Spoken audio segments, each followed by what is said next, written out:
कहना है बिरहा में कवि जी 4 लाइन भूमिका के भाव में लिखलन है। कैसे जगह से होखे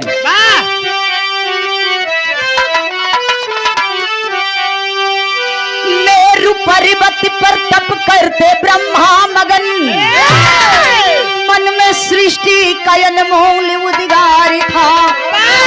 आंख से एक बूंद जल गिरा भूमि पर, तो क्षण में बानर बना क्या चमत्कार था।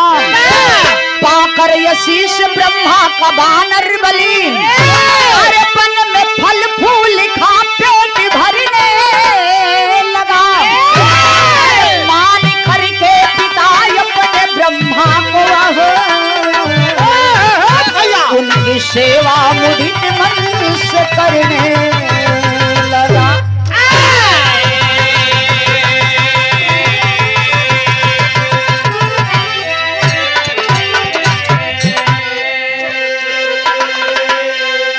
एक बार का बात बतावल गई, मेरु पर्वत पर मुनि जी आके तपस्या करे लगलन।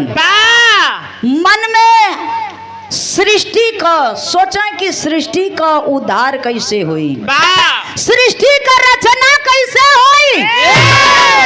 ये सोचत सोचत ए बाबू आँखिया से एक बूंद आंस गिर गई। आज जब आंस टपकल बाए भैया, तब वही आंस से एक थे बंदर का उत्पत्ति हो गई। जब बानर का उत्पत्ति भइल बा, बानर एने ओने देखा था कि यहाँ ब्रह्मा जी के सिवा यहाँ दूसर केहू देखात नहीं खे। ए भैया सोचने लगल बानर की अब यही ब्रह्मा जी के अपन माई और बाबू मान के, ये दुनिया के मान के ये ब्रह्मा जी के सेवा में लग जाई। ए भैया उ बानर उहे कैलस। तब बिरहा में एक ठे गजल का टुकड़ा लग गई।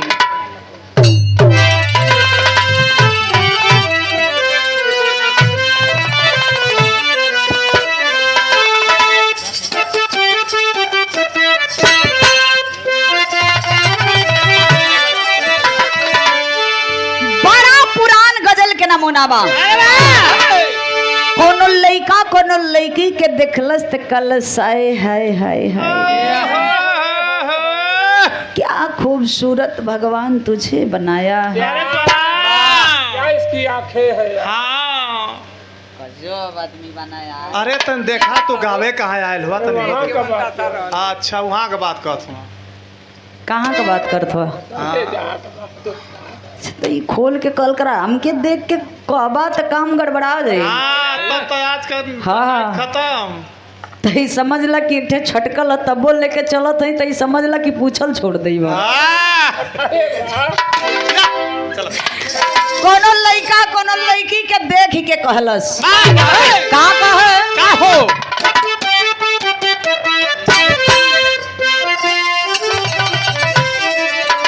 ये कहे कि कुदरत ने सनम तुझको, क्या भगवान ने खूबसूरत तुझे बनाया है। कसम से क्या तुम्हारी आंखें हैं, क्या तुम्हारी जुल्फे हैं, क्या सुरीली गर्दन है। उस लइका कहे का हो कि कुदरत ने सनम तुझको, कुदरत ने सनम तुझको क्या शौक अदा है। कुदरत ने सनम तुझको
खूबसूरत भाव लिखलन हम का कि मालिक ने जमाने को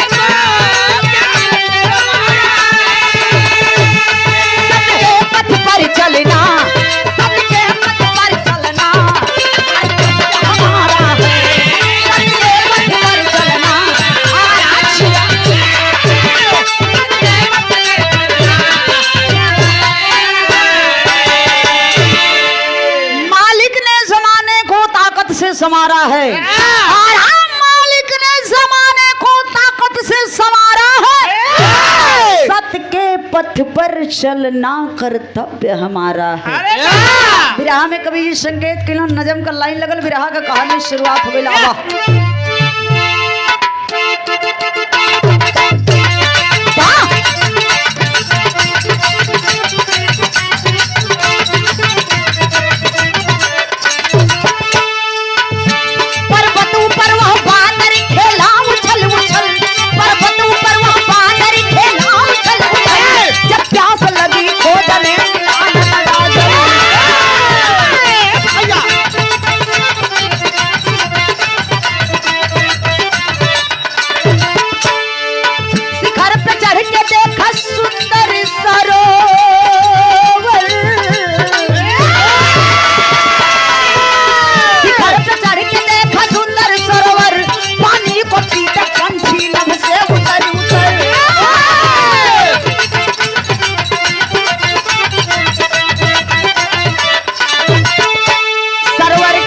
पहुंचे पानी के चाह में वह थक चुके थे काफी पथरेली राह में। पानी में देखा अपना जैसा वही बंदर, पानी में देखा अपना जैसा वही बंदर, उसको पकड़ने कूद गया पानी के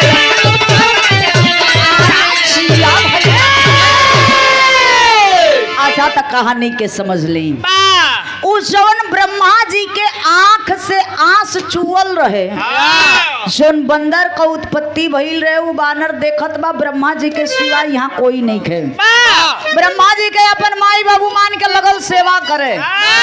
कुछ दिन बीतल, बनरा सोचलो कि हम इतना दिन से ब्रह्मा जी का सेवा करत तनी कुछ हमरो जिंदगी हो, हम बटले बा भाई, कुछ अपनों बारे में हम सोची। सोचाई के चाहिए। ये सोच के बानर सोचलस कि हम तनी चली टहर घूम ले। बंदर निकलल बा ब्रह्मा जी के छोड़ के टहरे घूमे, टहरत टहरत बड़ा दूर ले टहर गईल। आ जब दूर ले टहरल बा तब देखबा हो यह जेठ का एकदम मरमराइत दोपहरिया एकदम। वो बनरा सोचे लगल कि आखिर में इतना जोर से प्यास लागल बा, इतना तेज से धूप बा, एकदम घोड़े का पसीना कपारे पे चढ़े लगल। बनरा का निगाह पड़ल, बंदर देखत बा कि कुछ दूर सरवर बा, वही में जाके आसमान से पंछी उतर उतर के पानी पियत हुवन। ए बाबू मनवा में उल्लास भइल, उ बनरा सोच गइल कि चल के हमहू पानी पी ले। यह सोच के बंदर चलल बा। बनरे का आदत जानत हुआ न, जात बा सोचत बा, प्यास से एकदम मातल बा, कुछ दूर जात बा बैठ जात हो, बैठ कर लगत है खजुआवे। फिर का करे लगल? मने पियास से मार खजुआवा त लगल बा, पियास त खूब जोर से प्यास लगल बा। कुछ दूर गईल बा, आ जब फिर कुछ दूर गईल तब फिर ओके थका महसूस भइल, फिर बैठ गईल, आ फिर बैठ के लगत है खजुआवे। कुछ दूर फिर जात है, फिर लगत है खजुआवे। पहुंचत पहुंचत जब पहुंचल बा सरोवर के किनारे, तब जब सोच गई कि अब पानी मिल जाई जान बच जाई, ज्यों ही निहुरल ह पानी पिए खातिर ते वो बनरा का परछाइयां वो पनिया में दिखाई गई। आज भी प्रमाण हो कि केहू भी आदमी भी यदि पानी में देखी तन को धूप का धार रही तब परछाई एकदम दिखाई। अब बंदर का परछाई जब दिखाई ना पानी में तब बानर एकदम खिसिया न गई हो, लगल किचकिचा के जब दौड़े तो जितना बनरा किचकिचाए वो तने परछाइयों किचकिचाए। अच्छा तो जब परछाइयां किचकिचाए तभी एकदम गुस्सा में लाल हो गई। कलश रहा हित जब तू मिल गईला तब भाई समझ ला कि तोहार हम हालत खराब कर दे। ए भैया तन सा ढोलक के देखला। बंदर सोचे लगल कि यदि ये मिल गई तो इनके हित धैला ऐसा चढ़ाई न कि हालत इनकर पंचर हो जाई। बिरहा में गीत लग गई।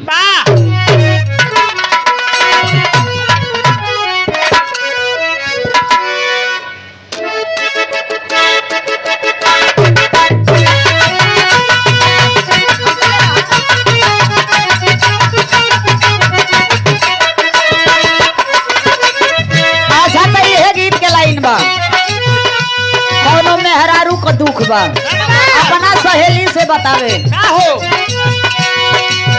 सायसनी को रखी हो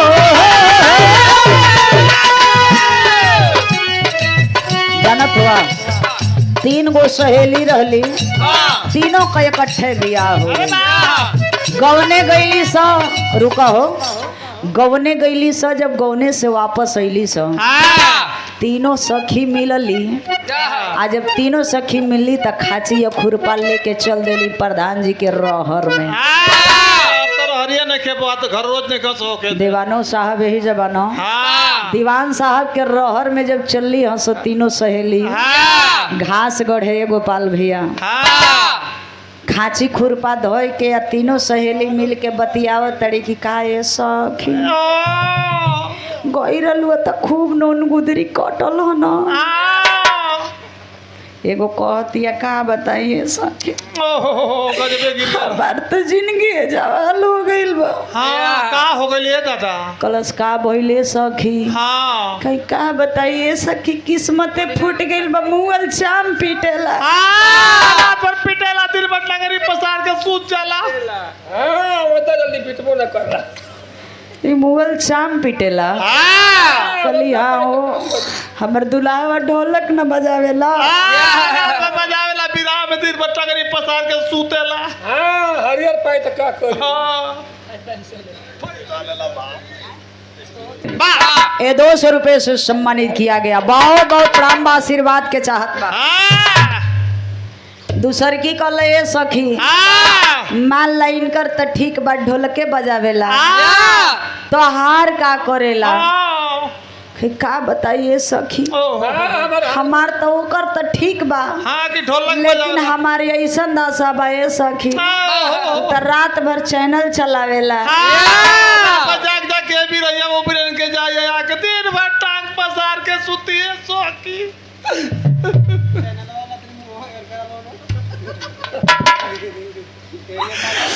तिसरकी से पूछे लगल का है सखी हमनी का दोनों दशा दोनों जने का दशा ऐसन बा तो वो हार ठीक ठाक बा नो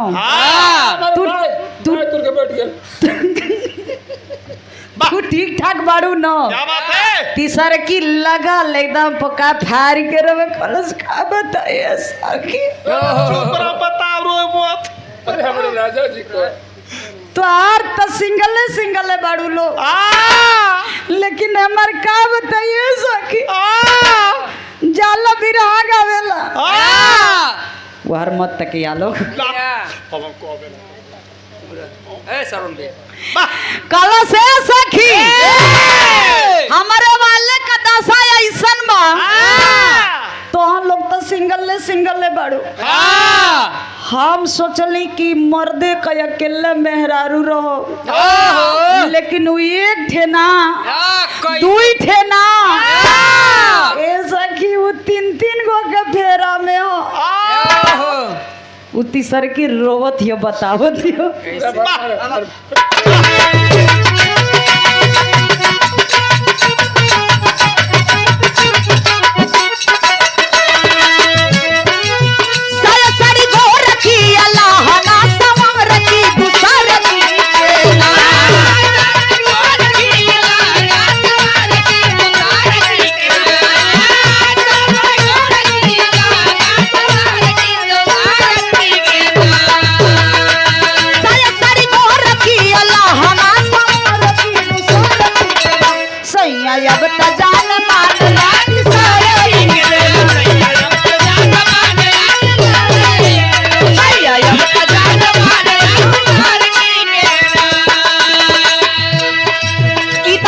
आनंद रहे अन्यथा मत लेवे चीज के। वो बनरा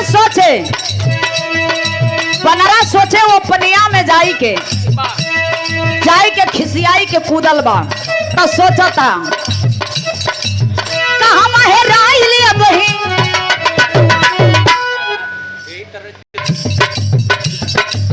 कहाँ महराई लिया बही हाथ नाही आइल हो सोचेला बनरा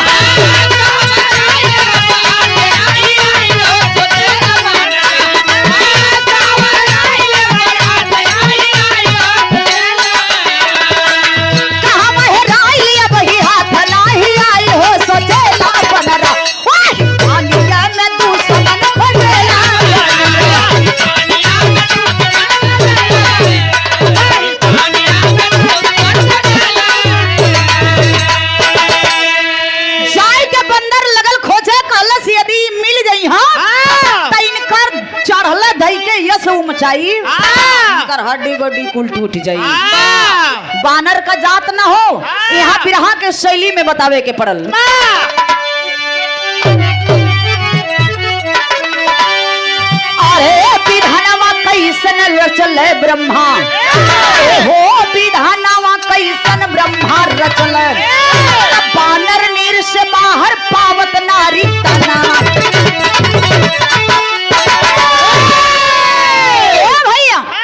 बंदर हर वहर खिसिया के खोजत बा लेकिन परछाई न तो मिले कहाँ से। आखिर में वो बंदर जब पानी से बाहर भइल तब बड़ा खूबसूरत लड़की का रूप पा गई। जब लड़की का रूप पाइल बा तब बिरहा में गीत चेंज हो गई।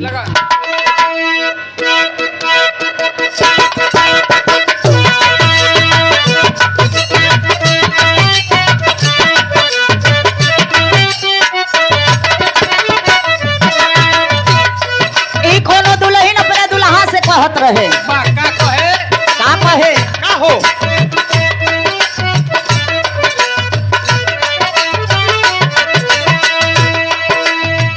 धीरे धीरे और धीरे धीरे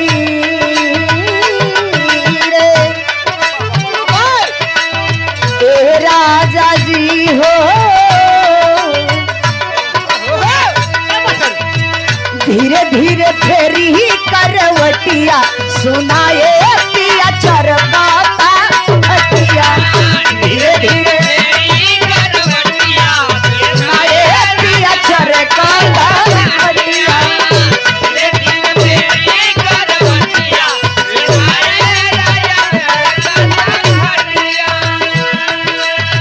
चरकाता खटिया हो धड़काता छटिया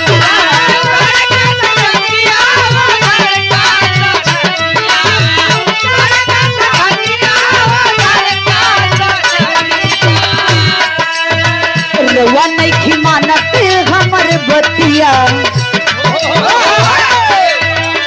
गीत के लाइन रहे पूरा रउआ नहीं मानत हमर बतिया सुनाए राजा चरकाता हटिया हे राजा जी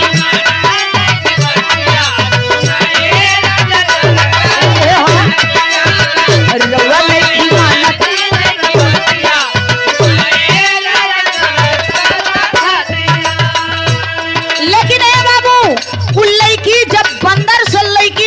सोचे लगल अपन निहारता शरीरिया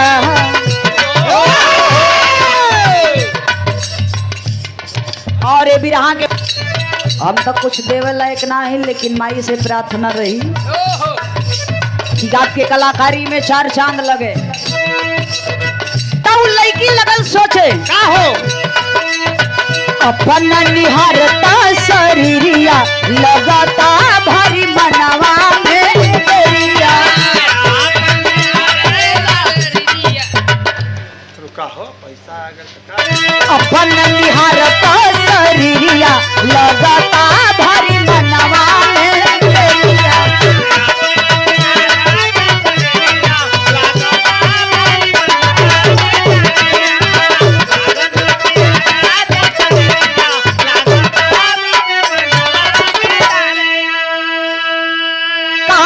समझ लें ओनियो नंबर देवे के बाद उ लड़की लगल सोचे अपन शरीर निहारे लगल देखे लगल कि हम तब पानी से बाहर भइली त एगो लड़की का रूप पा गईली, वो तन पे कहू कपड़ा नहीं है।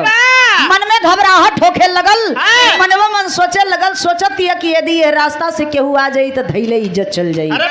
यह सोचत बात तबले वही रास्ता से ब्रह्मा जी से भेंट के घेर रुको अभी जी ब्रह्मा जी से भेंट कई के सूर्य महाराज और इंद्र महाराज दोनों जने आवत हुन। सूर्य महाराज का निगाह पड़ल कलन ओ हो क्या खूबसूरत है।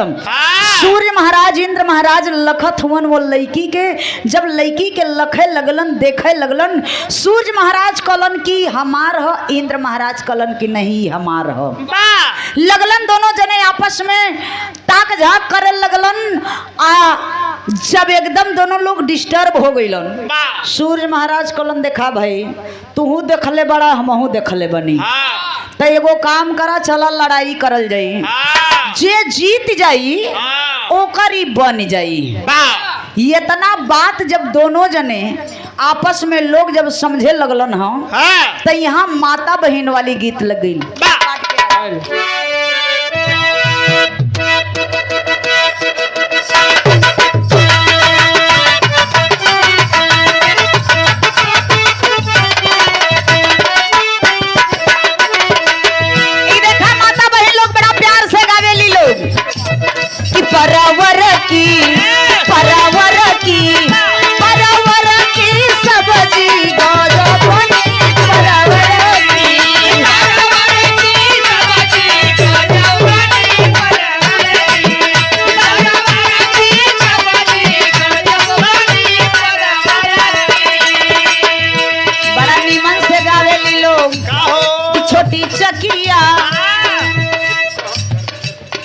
और आदरणीय आप बिरहा के बहुत ही सुंदर कलाकार चैनल भी चलाते हैं। आदरणीय आप धर्मेंद्र यादव जी की ओर से पुनः 100 रुपये से सम्मानित किया गया। बहुत बहुत प्रणाम आशीर्वाद के चाहत बा भगवान करे की कलाकारी में चार चांद लगे। माता बहन लोग गावेली, गोपाल भैया जानत हुआ लहावेली लोग गावेली लोग कि छोटी चकिया छोटी चकिया छोटी चकिया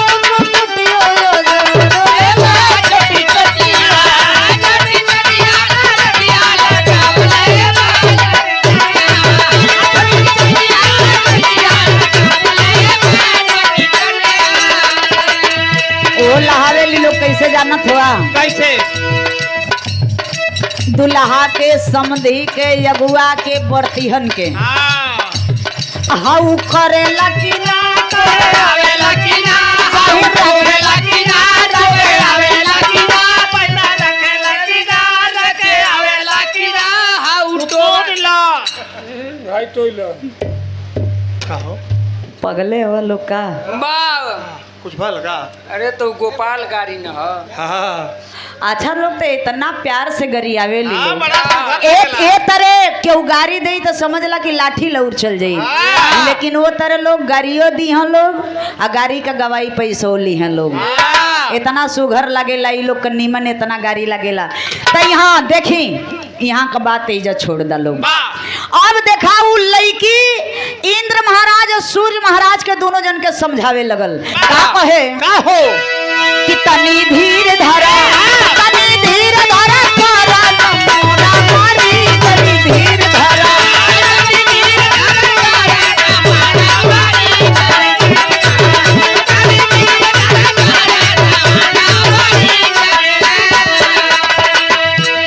के करबा नब सोचेदा नंगी बदन पहले ढोपेदा तनी धीर धरा तारा मारा मारी तनी धीर धरा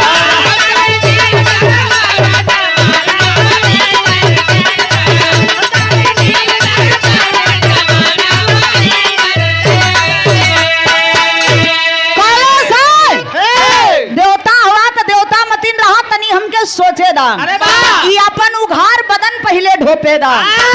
ए बाबू आखिरत में समझावो थियो समझाए कि ए बाबू यहाँ अल्लाह का लाइन में प्रमाण मिलल।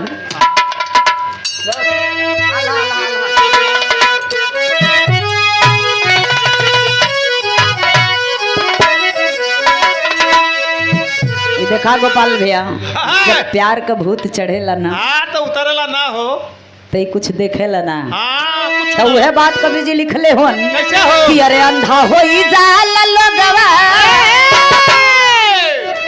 दुनिया में यदि प्यार होला केहू के भी चाहे मर्दे के या चाहे मेहरारू के चाहे लड़की के चाहे लड़का के तेजुआ भैया प्यार करेला सच्चा मोहब्बत जिंदगी में एक ही बार होती है केहू से भी हो सकेला। भैंसियों से प्यार करेला।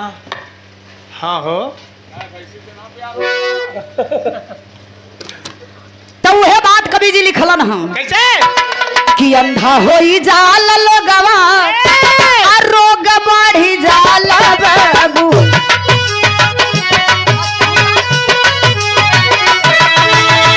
कामदेव सिरावा पर होले जब सावा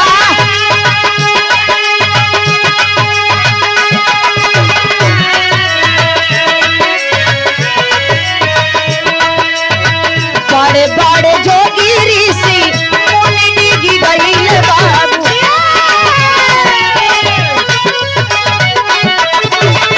पागल बनवले रूप नारी के सीता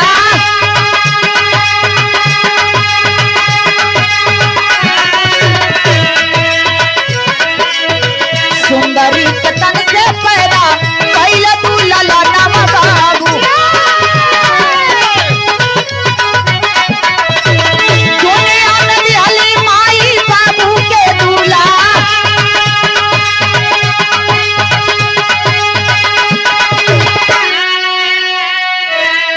अरे सूर्य वाला लड़का भैला बाली बलिवनवा तो इंद्र वाला लड़का सुग्रीव हो नहार बोला।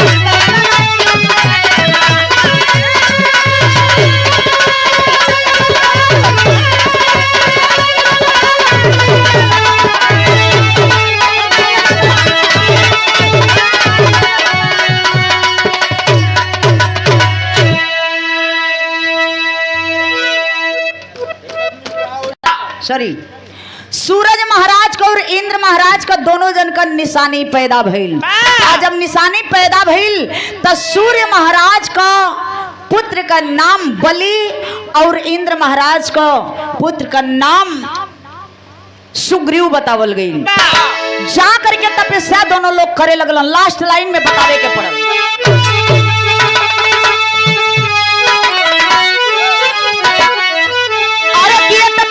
दोनों किस किन्हा पर सरवा कोई अजमा पाया जग में पाली का जोरा।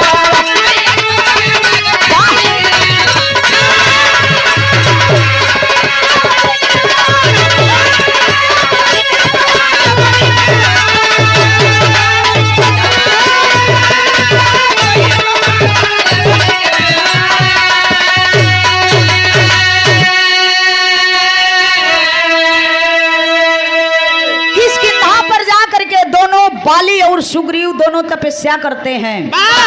आखिरत में जब दोनों तपस्या किए शादी ब्याह भई लास्ट में प्रमाण मिलल कि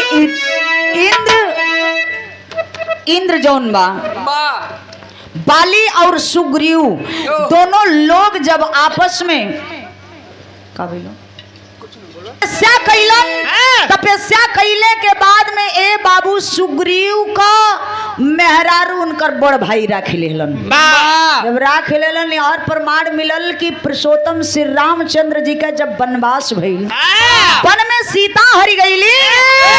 जब सीता हर के गईली है बाबू, तब वही जब मुलाकात भइल। वाह जब मुलाकात भइल तो सुग्रीव जौन है अपन सारी बात के पुरुषोत्तम श्री रामचंद्र जी से बतौलन। वाह तो पुरुषोत्तम श्री रामचंद्र जी कैलन का, ताड़ के आड़ से तब मारे रघुराई, अरे बदला हमसे लोगे पाली पर में जाई।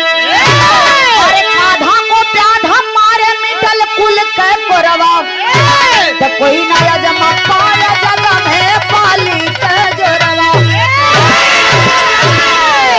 ताड़ के आड़ से जा करके पुरुषोत्तम श्री रामचंद्र जी बाढ़ चलोलन हम वाह जाए के जौने समय लागल बा ए बाबू बाली के, उस समय बाली ललकार करके कला सरे राम ये कहाँ की न्याय है?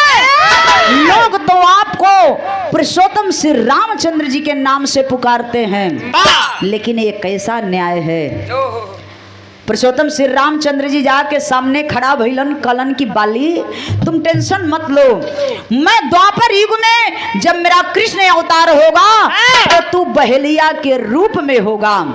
जब तू बहेलिया का रूप पैबा तो हमके कृष्ण अवतार में बाण चला के मरबा, तो यहाँ का बदला तोहार वहां पूरा हो जाई। लास्ट में गुरघराने का परिचय लिखल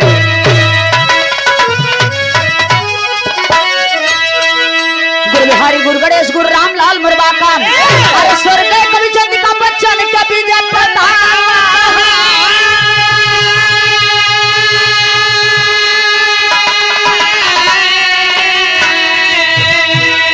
अरे विधानमा कैसन ब्रह्मा रचल, ए बाबू विधानमा कैसन ब्रह्मा रचल।